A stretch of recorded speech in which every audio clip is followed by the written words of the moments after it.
Big Al podcast. It's your boy Big Al in the building. Sorry I missed the 2 weeks with y'all. I'm working, man.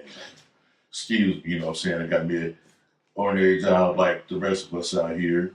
So I want to come and address a couple topics that has been trending. Let's start with the Shannon Sharpe viral video. Oh, you've been getting it in, Shannon. I feel you, dog. Hey, you human like everybody else, but in the field that he's in, he had to come on and make a statement. Everybody assuming that he was hacked until he came on the show and apologized because he didn't know his Instagram was going live. Now, it's two theories to me that I think of what happened. One, they had a lot of people question his sexuality about do he bat on the other side of the fence, and maybe this was a PR stunt to show that he engages with women, which I believe he does. Everybody has their opinions about people. Everybody say if you got long nails, you this and that. But people need to mind their business. If that's what that man wants to do, hey, that's on him. So that's what I think on that part of the situation. But I don't believe that was accidental. I believe it was staged. It just wasn't any see any nudity. And you got a lot of actress and actors that puts out these sex tapes. Oh, I was leaked or I was hacked. I don't know how that had happened. I know a lot of people that have made them and they never been leaked or hacked unless you leave your phone not locked and somebody just mysteriously got the video. But 9 times out of 10, it's normally somebody got the video from a third person from the person that did the video. So, I feel you, you did what you had to do. Ain't nothing wrong with it, like everybody else. But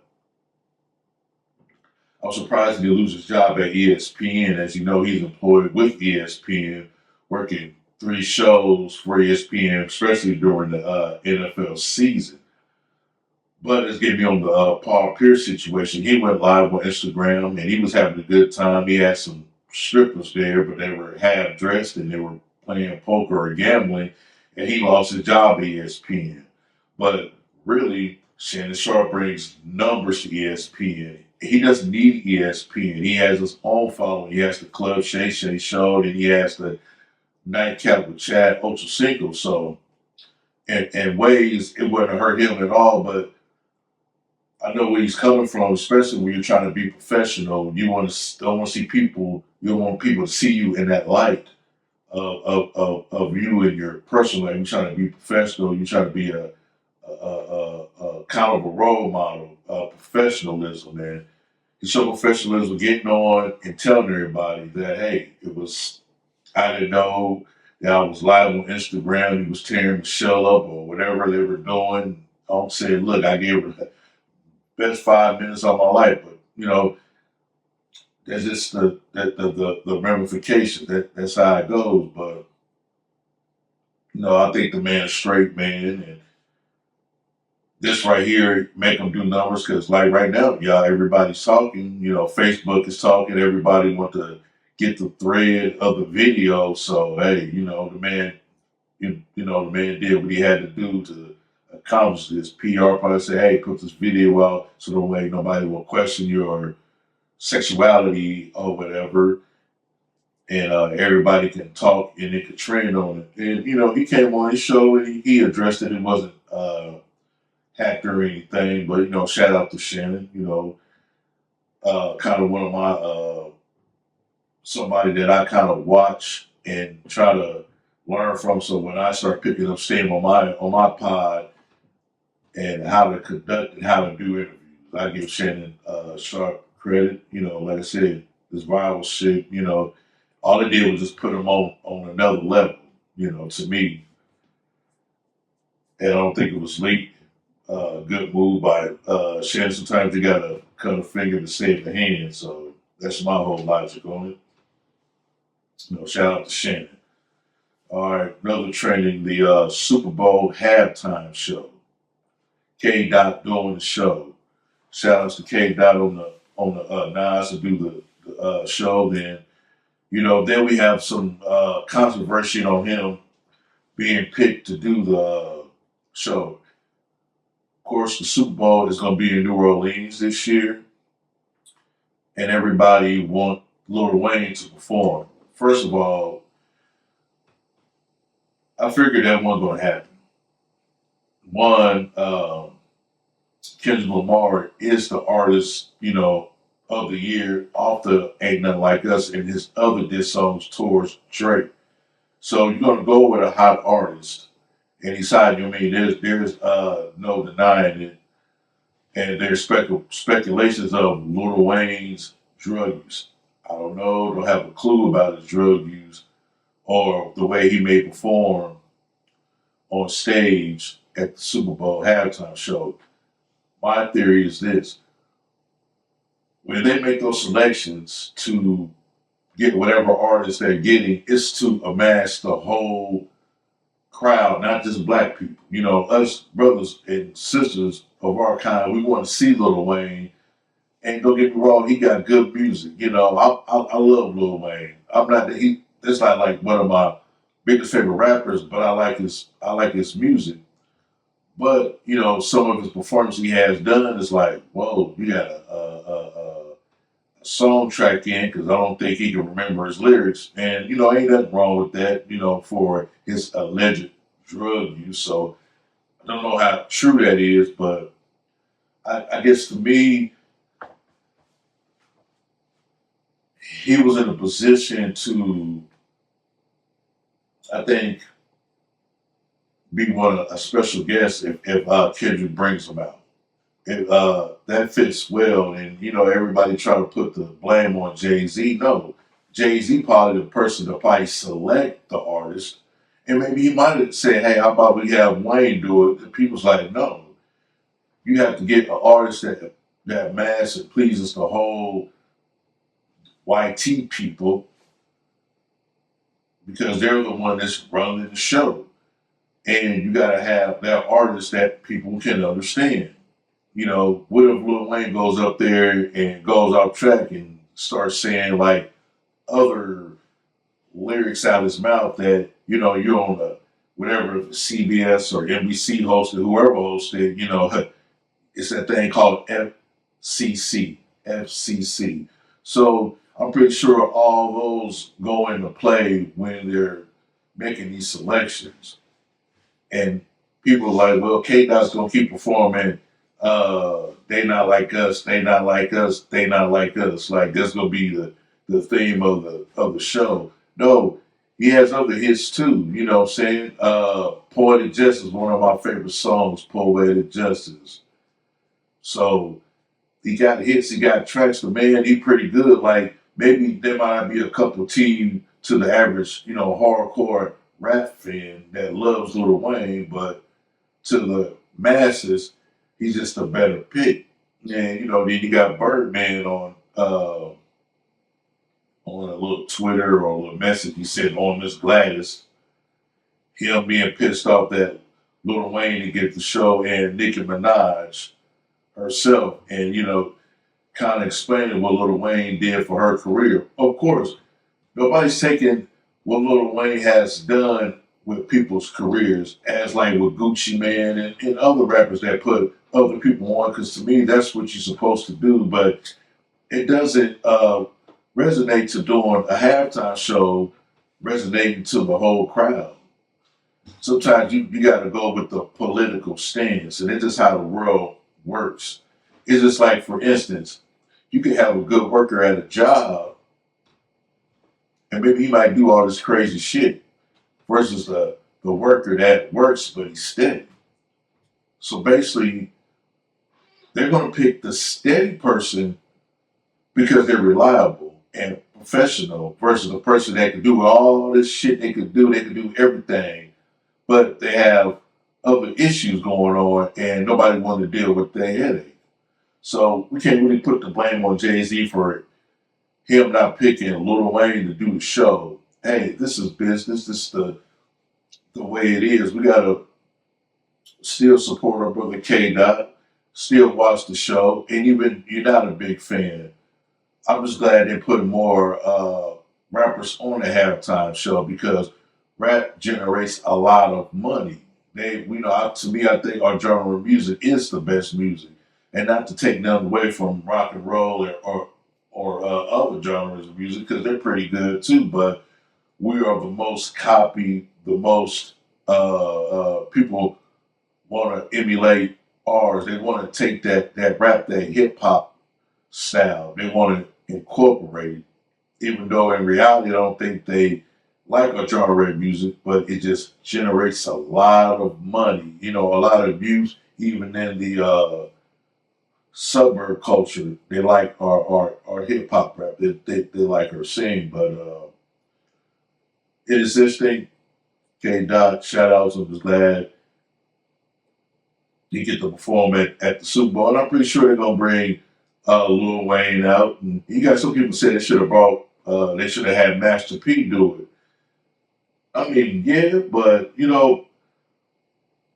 it just would not been a good look with Master P or anybody from Cash Money, period. But it'd be a good look for him to bring him on stage because who knows, is everybody from New Orleans going to be at the stadium during the Super Bowl? They not going to have people from all over the country that's going to be there. So, but it'd be good to bring them out, bring the Cash Money, No Limit rappers out on stage, even just to do a little a snippet verse, but just keep the copacetic and just make the show about K Dot. Shout outs to K Dot. Yes, indeed. All right, now we're gonna get to some week one football notes here. As you know, you had the Chiefs beating the Ravens on a hell of a game with Isaiah Lightning catching the potentially game-winning touchdown and his foot on the out-of-bound lines. You can go both ways, but that is very close. And to me, he had control of the ball. If you look at it over and over, you can say it wasn't a touchdown because the foot was out of bounds. But then when you look at it again, like, well, he was in control of the ball. He had the ball, and when he called it for the touchdown, his toe hit the out of bounds line.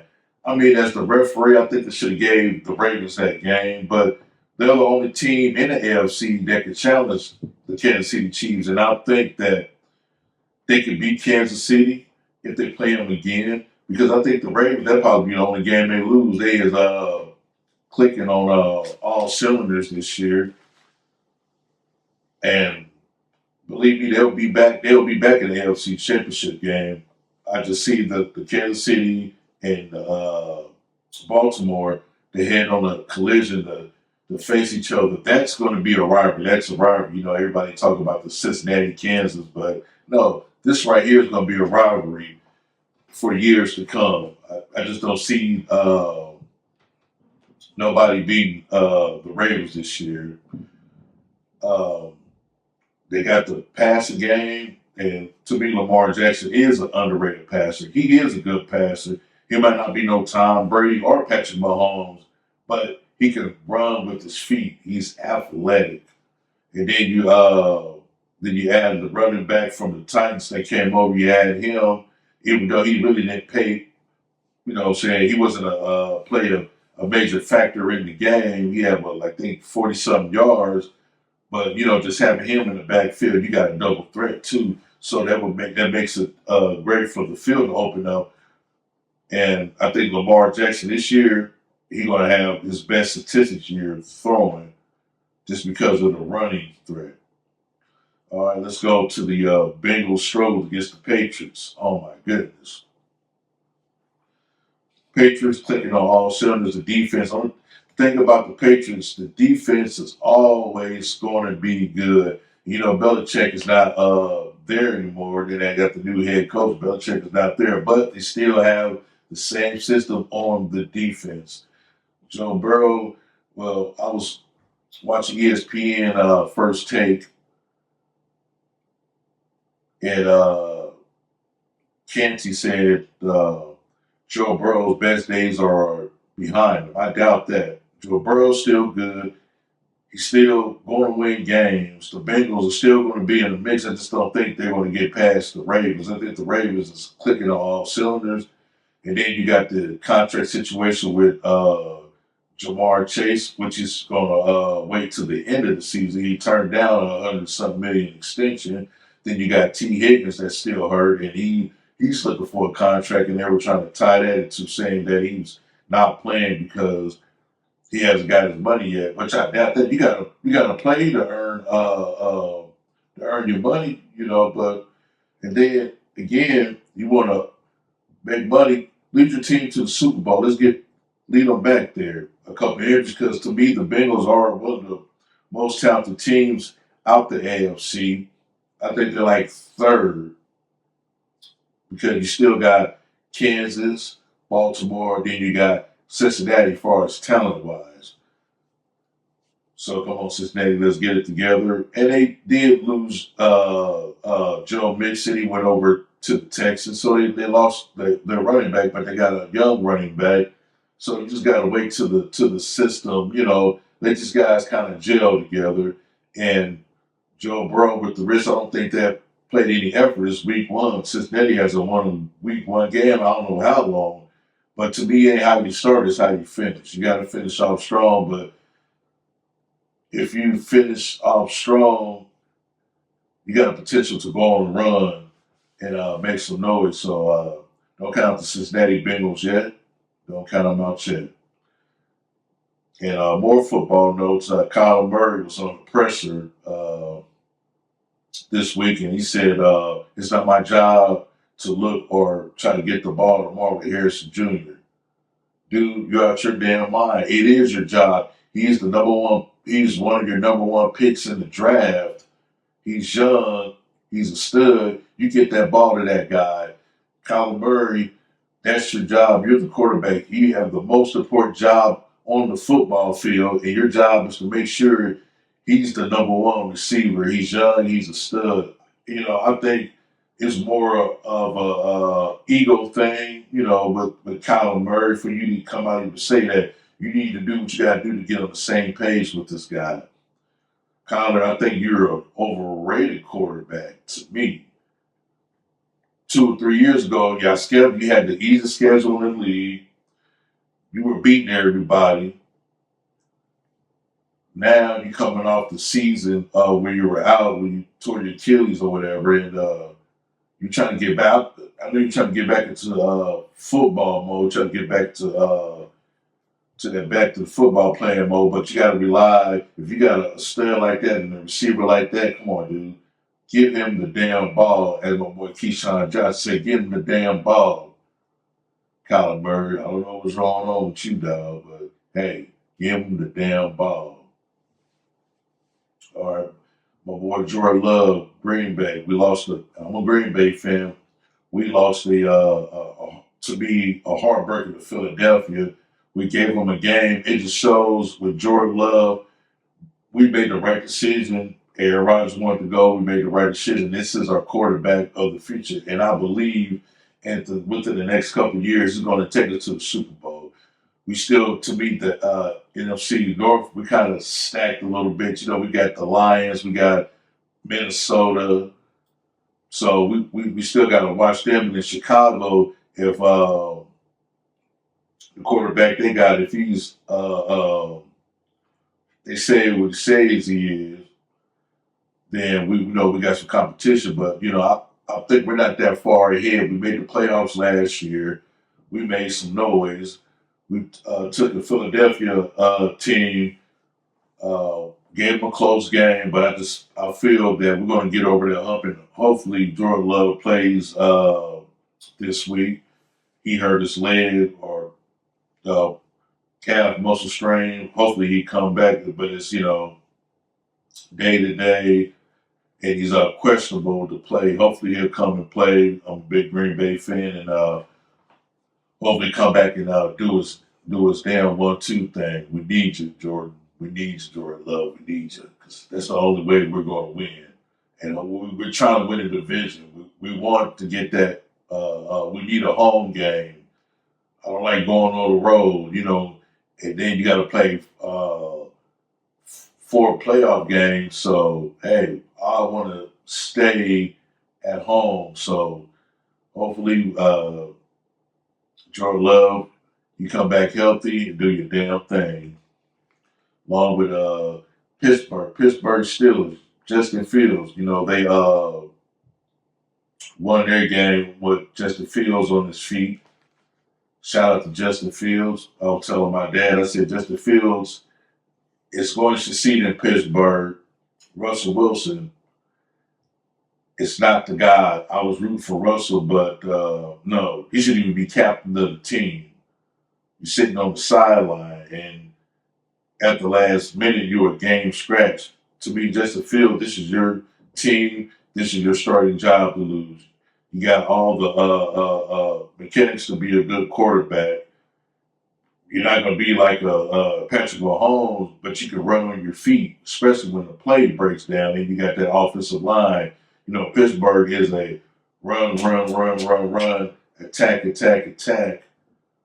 on defense, and offense pound the ball and pass, pound the ball. So that's him running the ball as a threat. So to me, Justin Fields' potential will be seen this year, which I always say he should have got drafted by the Jets. He was a better fit with the New York Jets and the weapons they had on offense. But shout out to my boy Justin Fields doing your thing. Glad you're getting a start. Russell Wilson, I think your time might be done. I think you just may be the guy that be the backup quarterback. Pete Carroll made you the man that you were. He made a lot of excuses for you.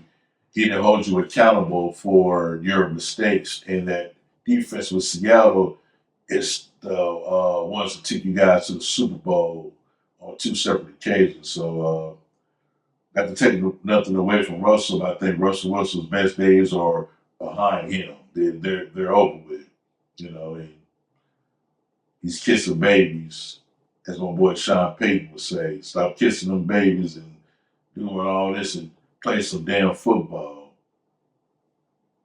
And Aaron Rodgers, his return, he sat out last year with a torn Achilles, so he came back with the Jets. They lost week 1 against the 49ers, Monday Night Football. Me being a Green Bay fan, I have a lot of ill will with Aaron Rodgers leaving. Like the organization did what we had to do because they had to draft a quarterback, but he wanted more weapons.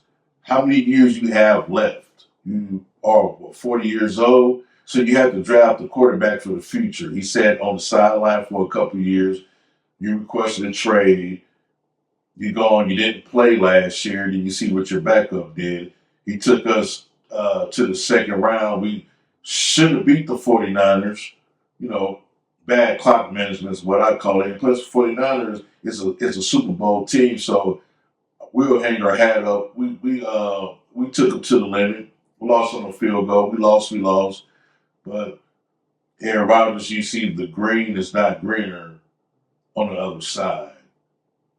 And I still think in the division they're in, AFC East, I still think they can run the tables and win their division, but they lost, and Aaron Rodgers, he lost a few week 1 games, and I say, look, just chill. Aaron Rodgers gonna be like Superman. He's gonna come through and prevail.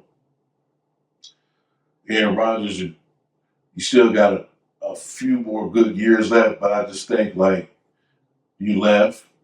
I don't think it's not gonna be the same. The AFC conference itself is the hardest conference to me. It's stacked over there. So any notion of the Jets going to the Super Bowl, I don't think so. When they have a winning season, yeah, I think they may win 11 games. 11 what? 11, they'll probably go 11-7, maybe a wild card team at best. Because I just don't really see them doing anything. I think they should have went the drafted a young quarterback that could be the successor to Aaron Rodgers when he's through. because I think they're going to ride with him, but I wouldn't ride with him. I just think that he's going to have some struggles this season, and they waited and waited. The Jets, the Jets defense are Super Bowl defense. I think a couple of years ago when they drafted Zach Wilson, they should have started Pat White, and I think they would have really made noise. I think they would have been a team nobody would have beat. I think it would have been in Cincinnati's the role at Cincinnati Bengals, and I think the Jets would have been in that role if they would have started Pat White over Zach Wilson. I think Zach Wilson should have not been a starting quarterback. He should have set a couple of years to learn the game because some quarterbacks come in and already professional ready, and you have some quarterbacks that need maybe 1 or 2, 3 years to adjust and learn the game because the pro game and the college game are two different animals, two different beasts. You got in the NFL, you got guys fighting for their jobs. They got to feed their families, so they're going to be the ones that they're coming in. They got something to prove. It's just when they're dealing with rookies coming in and some of them getting those nice contracts. And, like I said, they fresh meat. So they should have said it. They should have said Zach Wilson down for a couple years because he got potential to be a good quarterback if he gets a chance to be a starter again. I don't know how that's going to roll, but we shall see in the upcoming football season. And my man Kirk Cousins, he got that bag. The Falcons, they struggled last week. I just put it like this. Kirk drafted a quarterback for a reason. They gave you the money because, one, you're in the NFC South. The South is not the strongest conference in the NFC. They're the weakest conference. Yeah, you could probably have a 7-11 record and win your division. But, Kirk Cousins, you got to step up. You got the receivers, you got the guys you need. I just think you need to step up a little bit and play the game. And because he's a talented quarterback, he's very talented, very good. Kirk Cousins, he won one playoff game, but he's very talented. He was smart enough to take those franchise tags year after year after year, and it will show he's a professional. It's all about that money. And that's why I look at it. They give you 1-2 years, $35 million, take it. And you see the outcome. He got that big contract, big guaranteed money for a quarterback coming off of Achilles tear himself.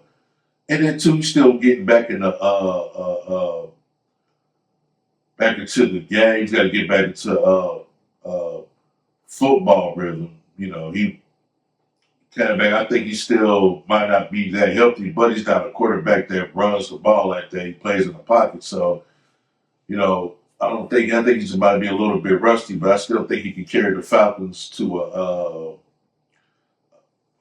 win, a victory over the teams in the NFC South. I'm pretty sure that he can. I'm pretty sure they can win that division by default. So we said we just got to look out for the Saints too. But I was going with my boy Kirk Cousins. I call him the bag because he was smart. He played the game. He made it professional. He made it a business. So he did what he had to do to get that money. Ain't nothing wrong with it. Shout out to Kirk Cousins. All right. On another note, I'm going to talk about a controversial Anthony Edwards.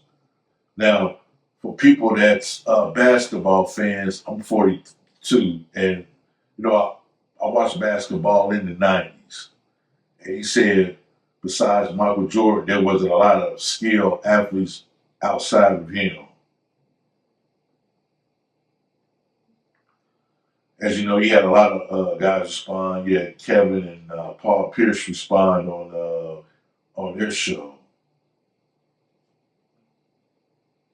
Only thing I can say this is Anthony Edwards is young. He's 22, 23. So he wasn't in the era where he watched 90s basketball, but I suggest he should go to YouTube because he had guys like Kevin Garnett was a skilled power forward. That's why he was drafted out of high school.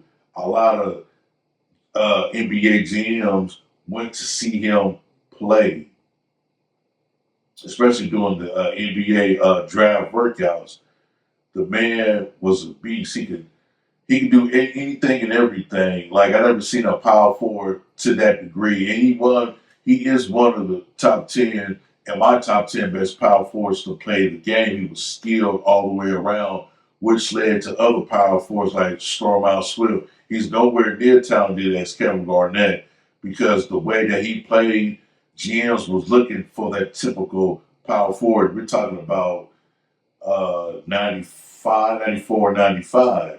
So he was a typical skilled player. You had guys like Hakeem Olajuwon in the 90s. He was drafted in the 80s and he went to a finals in 86. He's one of the most skilled centers in the 90s. He had footwork of a guard. The guy could spin, catch, he could do everything. And if he was allowed to shoot 3-pointers, he'd probably be the one of the centers that lead centers of 3-point shooting. He just had an all-around game. He was just that good. He had a lot of talent. Akeem was great. He probably one of the best skilled centers to play the game. I know some people go old schoolers, like my father, he'd probably say Will Chamberlain, but I wasn't alive then, so I can't tell you. I've seen his games in color when they had him in Bill Russell battles, but he wasn't no Akeem. Akeem was one of the best skilled players in that Jordan era. They could do any and everything. You had David Robinson. He could run up and down the floor. David Robinson was a strong ox. He was a mule. The man hit 71 points to win the NBA scoring title in the last game of the season to get the scoring title. Well, you know what I'm saying, during that Michael Jordan era. Then you had Penny Hardaway, skilled point guard, was like our next Magic Johnson. So there were a lot of skilled players. You got players like Sean Kemp, skilled players. And then you gotta really go and see what 90s basketball was all about. It was playing defense. It was a different league. Every decade or every era of NBA basketball, the game changes. So you just can't really say those guys weren't skilled. Those guys, it was about playing defense. If you scored over 80 some points, you was doing something. If you go back and look, that's why YouTube is a powerful tool. We all watch the YouTube. Anything, everything is on YouTube. So I think Anthony Edwards, you should have waited before you made your comment because a lot of people are basketball fans. They're judging the game of today, saying the players are jumping teams. Players back there didn't jump teams. They want to kill you, stuff the ball down your throat. You never would imagine Michael Jordan and Karl Malone teaming up. That was not happening. It was like, I want to beat this guy. I want to win. And I'm not taking nothing away from Anthony Edwards. I'm a fan of Anthony Edwards. I thought last year's playoffs, it was a coming out party. You know, they beat Denver. They just couldn't beat Dallas. Dallas just had their number because, as you said, a player of the 90s, Jason Kidd, another skilled player. He might not have been the best three-point shooter, but he could rebound, assists. He was a walking triple-double. Then you got, let me bring up Grant Hill, skilled player. Went out for an ankle injury. Who knows? He was the LeBron before the LeBron. He was better than Scottie Pippen while he was playing. You know, you got another one, Scottie Pippen, skilled player. Scottie could do everything. So it was just like Michael Jordan just wasn't the only skilled player in the 90s. You had a lot of skilled players that played during that era. It was more defensive oriented back then. You know, in today's game, you don't have the hip check. You can't do the fouls you would do because it would give you a technical foul now, or they eject you from the game. You know, the fouls back in the 90s, the fouls they give you technicals now, that was just a regular foul back then. So, of course, you feel that the guys are more skilled because the game is not physical like it was back then. The game were more physical. hard hitting, guys was in your face. If you go into the lane, you're gonna earn your points. When Michael Jordan played the Knicks, he earned those wins. Those were not easy wins. Well, anybody for the or the Miami Heat, you earned those wins when you played the Miami Heat. So you can't say that outside of Michael Jordan that they were the only skilled players. You can't say that. But everybody has their opinions. Like I feel that our era of basketball of the '90s is better than my dad's era of basketball. My dad would say Wilt Chamberlain was the best center of all time. To me, there's no best player of all time. They were the best of that era. Like with Michael Jordan, you have, I don't know why people say Michael Jordan's the best of all time. No, Michael Jordan brought the game global status. He brought the game globally. And yes, Mike is good. Mike was a winner. Mike was fierce. 6 champions, no finals lost.